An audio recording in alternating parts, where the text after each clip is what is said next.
Salut tout le monde, bienvenue sur la chaîne.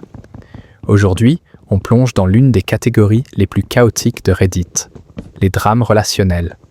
Des ruptures explosives aux trahisons choquantes, ces histoires vont vous faire vous demander comment les gens survivent au monde des rencontres.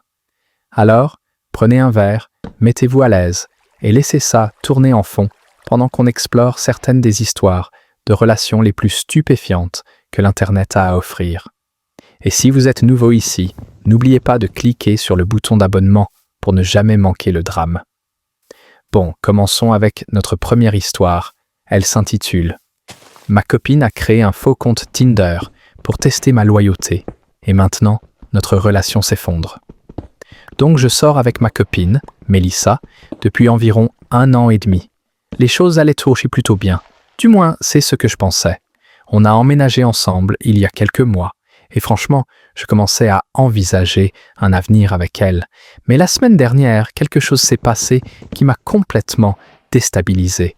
J'ai reçu un message sur Tinder, ce qui était étrange parce que j'ai supprimé l'application le jour où Mélissa et moi sommes devenus officiels. Je n'y suis jamais retourné. Mais voilà, une nouvelle correspondance. Par curiosité, je l'ai ouverte et mon cœur s'est arrêté. Le profil était celui d'une magnifique brune nommée Chloé. Les photos avaient l'air professionnelles, mais pas fausses, comme des images de stock. Elle m'a écrit en premier, disant quelque chose comme « Salut, je crois t'avoir déjà vu quelque part ?» Je n'ai pas répondu parce que j'étais confus, et honnêtement, je ne voulais rien avoir à faire avec ça. Mais les messages continuaient, flirtants et insistants. J'ai fini par montrer les messages à Mélissa, pensant que c'était un compte frauduleux, et c'est là qu'elle a lâché la bombe. Chloé, c'était elle. Elle a admis avoir créé ce compte pour tester ma loyauté et voir si je mordrais à l'hameçon. J'étais abasourdi. Non seulement elle m'a piégé, mais elle a aussi avoué qu'elle faisait ça depuis des semaines, utilisant différents comptes avec différentes photos pour voir si je faillirais. Elle a dit qu'elle avait besoin de se rassurer à cause de la façon dont son ex l'avait trompée et qu'elle voulait une preuve que je n'étais pas pareil. Je lui ai dit à quel point je me sentais trahi, que j'avais été fidèle dès le premier jour et qu'elle ne me faisait toujours pas confiance. Elle s'est effondrée en larmes, disant que ce n'était pas à propos de moi, mais de ses insécurités. Mais voilà le truc, je n'arrive pas à me débarrasser du sentiment que notre relation entière est sous surveillance, comme si j'étais dans un examen sans fin auquel je n'ai pas consenti. La confiance que je pensais qu'on avait semble fausse maintenant, remplacée par de la suspicion et de la manipulation. J'ai été loyal tout ce temps, mais elle a quand même monté ce stratagème élaboré pour essayer de me prendre en faute. Je ne sais pas si je peux surmonter ça. Ce n'est pas seulement à propos du faux profil, c'est le fait qu'elle ne me faisait pas assez confiance pour simplement me parler. Et voilà la fin de cette histoire. Honnêtement, c'est un parfait exemple de comment l'insécurité peut empoisonner une relation. Tester son partenaire au lieu de lui faire confiance finit presque toujours par se retourner contre soi. Si vous devez créer de faux comptes Tinder juste pour vous sentir en sécurité, peut-être que le problème n'est pas votre partenaire, c'est que vous n'êtes pas prêt pour une relation en premier lieu. Notre prochaine histoire s'intitule « Mon fiancé a annulé nos fiançailles à cause de quelque chose qu'il a trouvé dans mon journal. » Donc, je suis avec mon fiancé, Daniel, depuis presque 4 ans. On s'est fiancés il y a 6 mois et tout semblait parfait. On planifiait notre mariage, on visitait des lieux, on parlait de fonder une famille. Je pensais vraiment que c'était la bonne. La semaine dernière, pendant que j'étais au travail, Daniel a apparemment fouillé dans le tiroir de mon bureau pour chercher du ruban adhésif. C'est là qu'il est tombé sur l'un de mes vieux journaux d'il y a des années. Je ne me souvenais même plus que je l'avais encore. Quand je suis rentré, il était assis à la table de la cuisine, avec le journal ouvert, l'air complètement effondré. Il m'a demandé si j'avais écrit tout ce qui s'y trouvait. Au début, je ne savais même pas de quoi il parlait, mais ensuite, j'ai vu le journal, et mon estomac s'est noué. C'était d'avant que je le rencontre, quand j'étais au milieu d'une relation toxique, en dents de scie avec mon ex. Ce journal était essentially un déversoir de toutes mes pensées, en colère, désordonnées et chaotiques de l'époque. Il contenait beaucoup de défoulement, beaucoup d'amertume et quelques lignes qui, sorties de leur contexte, semblaient vraiment moches. Par exemple, j'avais écrit des choses comme « Je ne pense même pas croire au mariage » et « Peut-être que je ne suis pas faite pour la monogamie ». Gardez à l'esprit que j'ai écrit ça quand j'avais 22 ans, le cœur brisé et confuse. J'ai 29 ans maintenant, et je ne ressens plus ça depuis des années. Mais Daniel a lu ces mots et a décidé que c'était mes vrais sentiments. Il a dit qu'il ne pouvait pas épouser quelqu'un qui avait déjà douté du mariage ou remis en question la fidélité.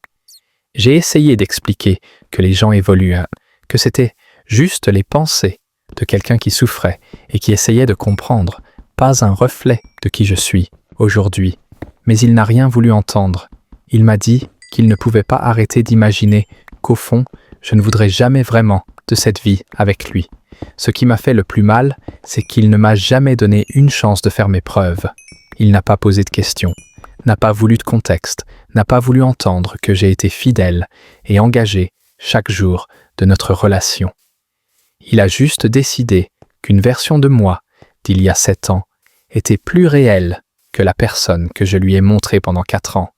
2 jours plus tard, il a fait ses valises et est allé s'installer chez son frère. Le mariage est en attente et il ne répond même plus à mes appels. Tout ça à cause de quelque chose que j'ai écrit dans un moment de chagrin des années avant qu'on se rencontre. Et voilà où s'arrête cette histoire. Honnêtement, ça ressemble moins à une histoire sur l'engagement qu'à une histoire sur l'insécurité. Si vous allez épouser quelqu'un, vous devez accepter que son passé ne définit pas qui il est aujourd'hui. Tout le monde a dit ou écrit des choses auxquelles il ne croit plus. Rompre des années d'amour à cause de mots dans un vieux journal, ça en dit beaucoup plus sur ses doutes à lui que sur elle.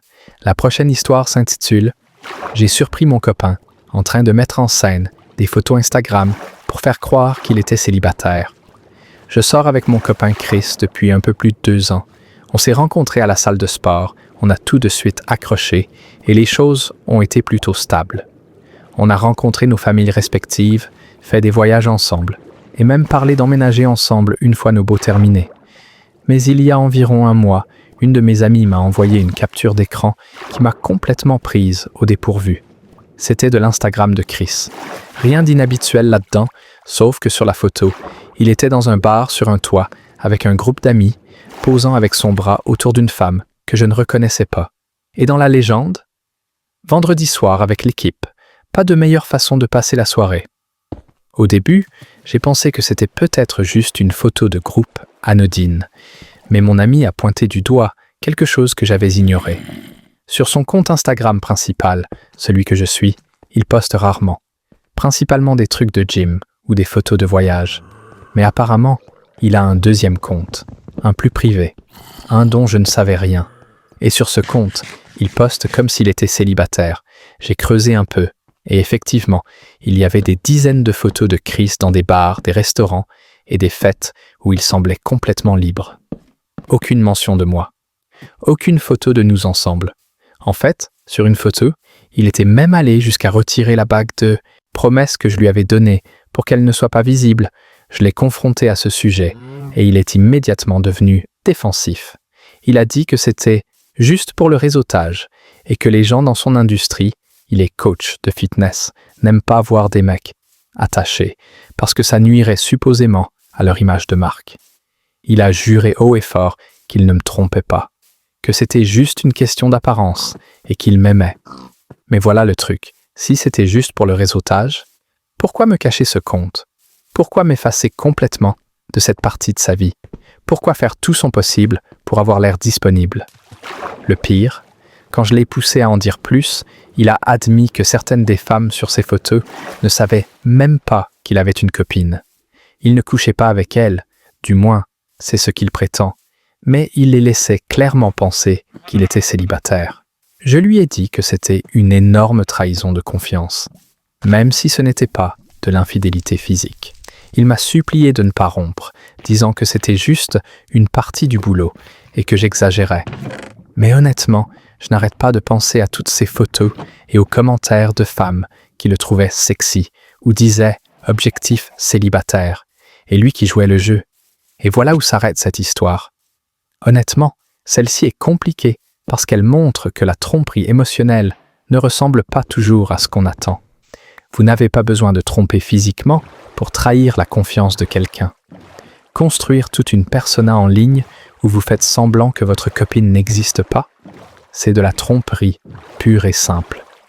Notre prochaine histoire s'intitule « Ma copine a fait semblant d'oublier mon anniversaire pour tester ma réaction et ça a complètement raté. Je suis avec ma copine, Jenna, depuis un peu plus d'1 an. Dans l'ensemble, les choses vont bien. On rit beaucoup, on partage des passions et on a parlé d'emménager ensemble une fois nos baux terminés. Mais elle a cette manie de me tester qui s'immisce de plus en plus dans notre relation. Ça a commencé par des petites choses, comme faire semblant d'être contrarié juste pour voir si je le remarquerais, ou prétendre qu'elle s'intéressait à un autre mec pour vérifier si je serais jaloux. Je n'aimais pas ça, mais je laissais passer parce que je pensais que c'était sa façon de chercher du réconfort. Avance rapide jusqu'au mois dernier, mon anniversaire. Je me suis réveillé assez excité parce qu'on avait vaguement prévu la semaine d'avant de dîner ensemble, peut-être quelque chose de décontracté avec quelques amis. Je lui ai envoyé un texto de bon matin et rien. Des heures ont passé, toujours rien. À midi, elle n'avait toujours pas dit un mot sur mon anniversaire, pas même un joyeux anniversaire. Je vais l'admettre, j'étais anéanti. Je vérifiais mon téléphone sans arrêt, pensant qu'elle préparait peut-être une grande surprise, mais rien ne s'est passé. Vers 15 heures, je l'ai enfin appelée. Elle a répondu, joyeuse comme toujours, parlant de choses banales comme ses courses ou ce qu'elle avait mangé à midi. Pas une seule mention du fait que c'était mon anniversaire. Le soir venu, j'ai conclu qu'elle avait complètement oublié. Je suis sorti avec mes amis à la place. Ils m'ont surpris avec un gâteau, des cadeaux, tout le tralala. Et même si c'était amusant, je ne pouvais pas m'empêcher de ressentir cette boule au ventre à cause de Jenna. Le lendemain, elle a enfin admis la vérité. Elle n'avait pas oublié du tout. Elle m'a dit qu'elle voulait me tester pour voir si je serais contrarié ou si je laisserais couler parce que j'étais cool. Dans son esprit, si je m'énervais contre elle, ça voulait dire que j'étais égoïste. Mais si je restais calme et ne disais rien, ça signifiait que je me fichais de la relation. En gros, elle m'a mis dans une situation où je ne pouvais pas gagner.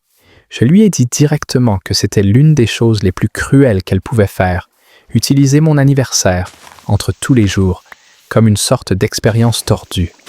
Elle a essayé de se justifier en disant que son ex se fichait de ses anniversaires et qu'elle voulait s'assurer que j'étais différent. Mais pour moi, ce n'est pas une excuse. Je lui ai demandé sans détour « Qu'est-ce que tu attendais de moi exactement? Que je fasse une crise? Que je fasse semblant que ça ne me dérangeait pas pendant que tu me jugeais ?» Elle n'avait pas de réponse. Elle répétait juste qu'elle voulait une preuve que j'étais sérieux à son sujet. L'ironie, c'est que j'étais sérieux jusqu'à ce moment. Ce soi-disant test a brisé quelque chose en moi. Maintenant, quand elle dit quelque chose de gentil, je me demande si c'est sincère ou si c'est encore une mise en scène. La confiance ne survit pas quand vous avez l'impression que votre partenaire joue à des jeux psychologiques avec vous. Je n'ai pas encore rompu, mais j'ai clairement pris mes distances. Et chaque fois que je repense à la façon dont elle a délibérément choisi de me faire mal, un jour qui aurait dû être spécial, je réalise que cette relation est peut-être déjà terminée. Honnêtement, celle-ci fait mal parce que les anniversaires ne sont pas juste un jour comme les autres. C'est le seul jour de l'année où vous devriez vous sentir célébré par la personne que vous aimez le plus. Utilisez ça comme une arme, comme un moyen de mener une expérience de loyauté. Ce n'est pas juste immature, c'est mesquin. À un moment donné, si vous testez constamment quelqu'un, vous trouverez exactement ce que vous cherchez. Un partenaire trop épuisé pour continuer à essayer.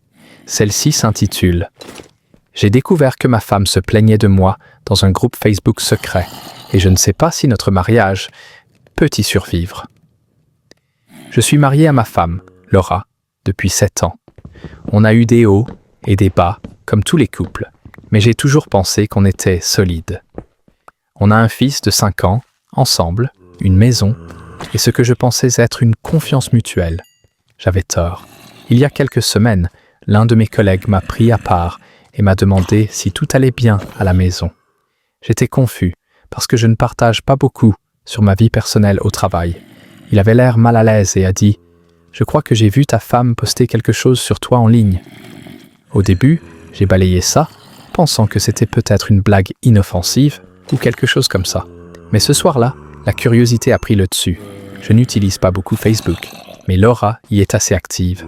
Elle est toujours dans ces groupes communautaires locaux, des groupes de mamans, des échanges de recettes. J'ai décidé de fouiner un peu. C'est là que je suis tombé sur quelque chose que je n'attendais pas. Laura était dans un groupe privé appelé « Vie de maman sans filtre ». Je l'ai trouvé uniquement parce qu'un des posts avait été partagé publiquement par erreur et son profil était tagué. Quand j'ai cliqué, j'ai trouvé tout un fil de discussion où Laura se plaignait de moi. Je ne parle pas d'un commentaire isolé, c'était post après post, sur des mois. Elle avait écrit sur nos disputes, sur le fait qu'elle se sentait peu appréciée, sur le fait que j'étais paresseux et démotivé quand il s'agissait d'aider à la maison. Mais ce n'était pas juste des plaintes. Il y avait des exagérations, des demi-vérités et des choses qui me faisaient leur passer pour un monstre. Par exemple, elle a écrit un post disant que je l'avais laissé pleurer seule le jour de notre anniversaire pendant que je jouais aux jeux vidéo. La réalité, on s'était disputé plus tôt ce jour-là, et oui, je suis allé dans une autre pièce pour me calmer. Mais plus tard dans la soirée, je suis revenu, je me suis excusé, et on est sorti dîner. Rien de tout ça n'était mentionné dans son post. Un autre post affirmait que je n'aidais jamais pour le coucher de notre fils. Ça m'a fait mal, parce que même si je reconnais que Laura en fait plus dans l'ensemble, je suis là presque tous les soirs, à lire des histoires, brosser ses dents, le border. Mais dans son groupe, j'étais dépeint comme un père absent qui s'en fichait. Les commentaires sous ses posts étaient brutaux. Des inconnus lui disaient de me quitter, que j'étais émotionnellement abusif, qu'elle méritait mieux. Certains suggéraient tout même qu'elle commence à mettre de l'argent de côté pour préparer un divorce. Et le pire, Laura répondait parfois des choses comme « Vous avez peut-être raison » ou « Je ne sais pas combien de temps je vais encore supporter ça ». Quand je l'ai confrontée, ça a explosé. Elle s'est immédiatement mise sur la défensive, disant que le groupe était son espace sécurisé pour se défouler, que tout le monde a besoin d'un endroit pour exprimer ses frustrations.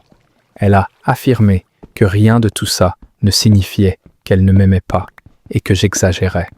Je lui ai dit qu'il y a une énorme différence entre se confier en privé à un ami proche et diffuser les défauts de son conjoint à des centaines d'inconnus en ligne. Elle a insisté sur le fait que le groupe était privé et que je violais sa confiance en fouinant. Ça m'a fait rire amèrement. Sa confiance? Et la mienne alors? Plus je la poussais à parler, plus il devenait clair qu'elle ne voyait pas le problème.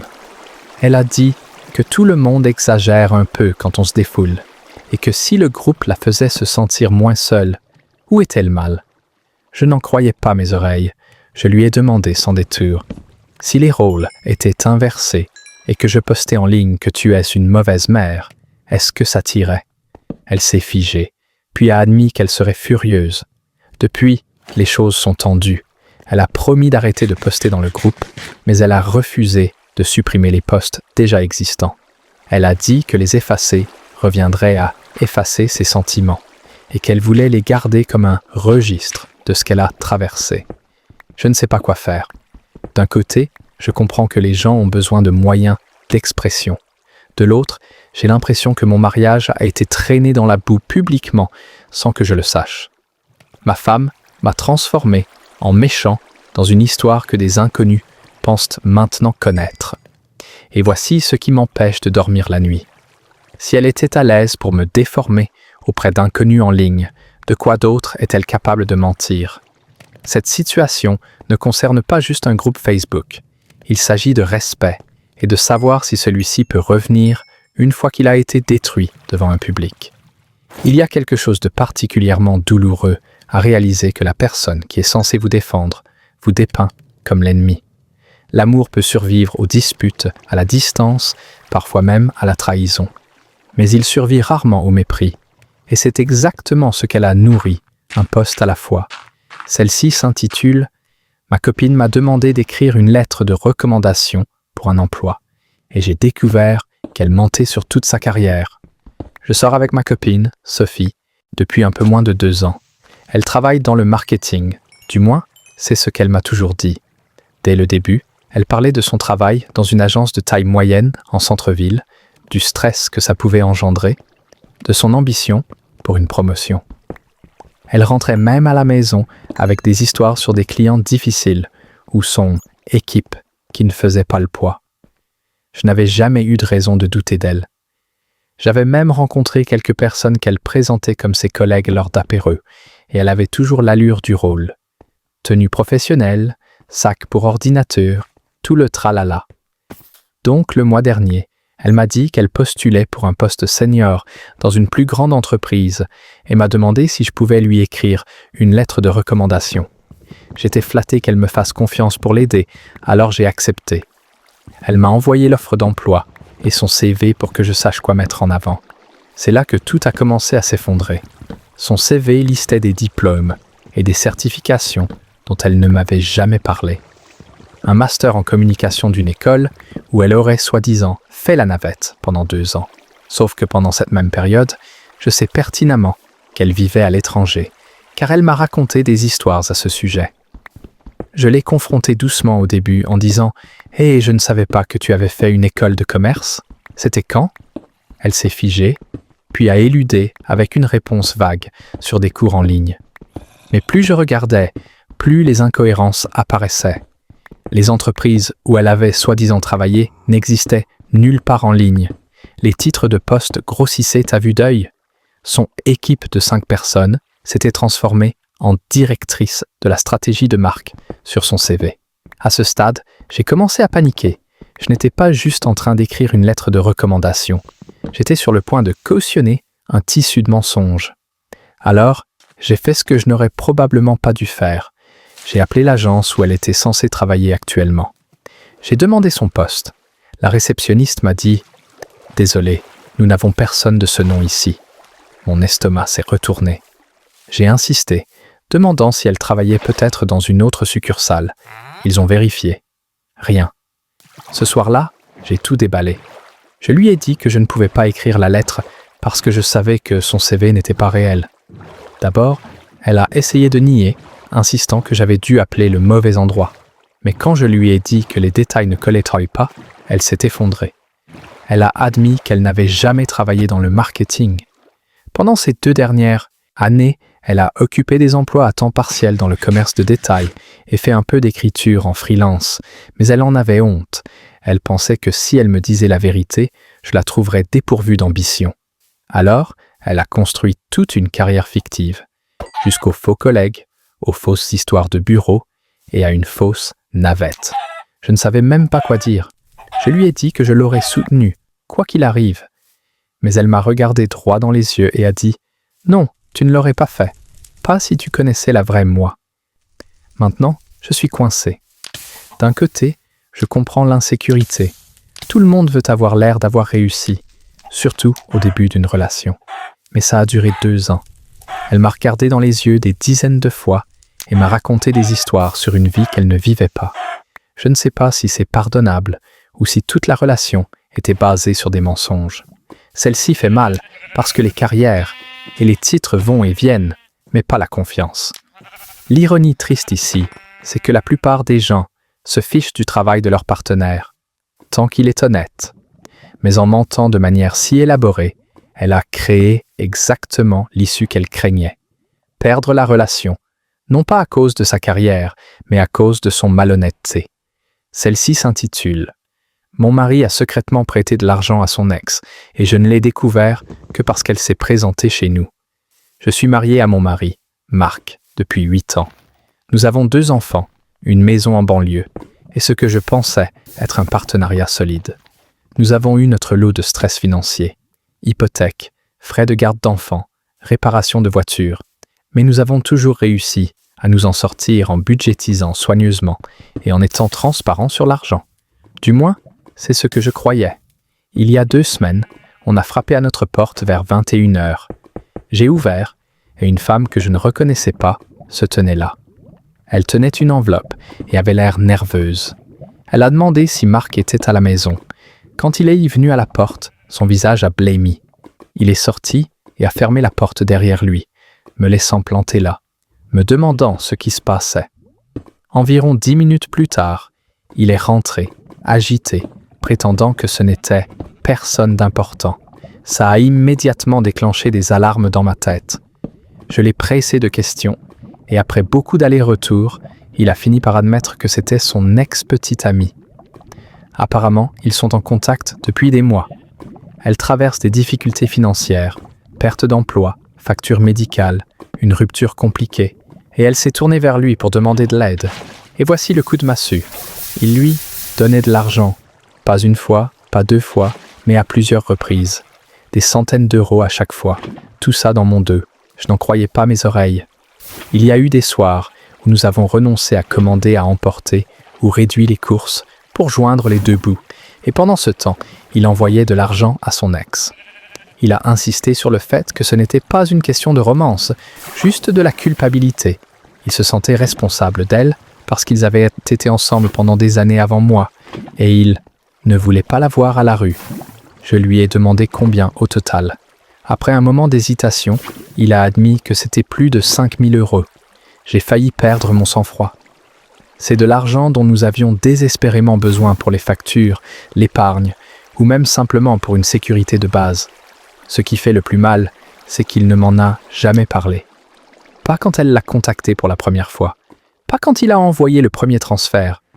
Pas quand nous nous sommes assis pour stresser sur nos propres finances. Il a menti par omission, encore et encore, tout en me disant qu'il fallait serrer la ceinture. Quand je lui ai demandé pourquoi il ne m'avait rien dit, il a répondu qu'il savait que je serais contrarié et qu'il ne voulait pas se disputer. Ce qui, à mes yeux, aggrave les choses. Il a choisi le secret parce que c'était plus facile pour lui, même si ça a détruit ma confiance. Maintenant, je ne sais pas quoi faire. D'un côté, je ne pense pas qu'il me trompe. Tout indique qu'il se sentait coupable et essayait de jouer les sauveurs. Mais de l'autre, je n'arrive pas à surmonter la trahison. Le mariage est censé être un partenariat et il a pris une décision unilatérale qui nous affecte tous les deux, nos enfants et notre avenir. Il dit qu'il va couper les ponts avec elle et que c'est fini. Mais si elle n'était pas venue à notre porte, je serais encore dans l'ignorance. Et c'est ce qui m'empêche de dormir la nuit, me demander ce qu'il est capable de cacher d'autre. Ce n'est pas juste une question d'argent.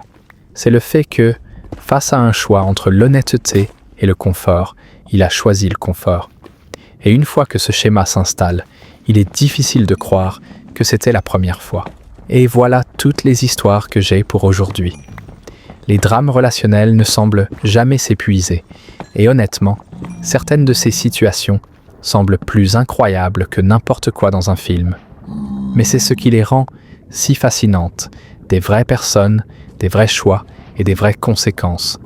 Si vous êtes resté jusqu'à la fin, merci d'avoir écouté. Assurez-vous de vous abonner si vous voulez d'autres histoires comme celle-ci et dites-moi laquelle vous a le plus marqué. Je serai bientôt de retour avec une nouvelle série des chaos relationnels les plus fous de Reddit.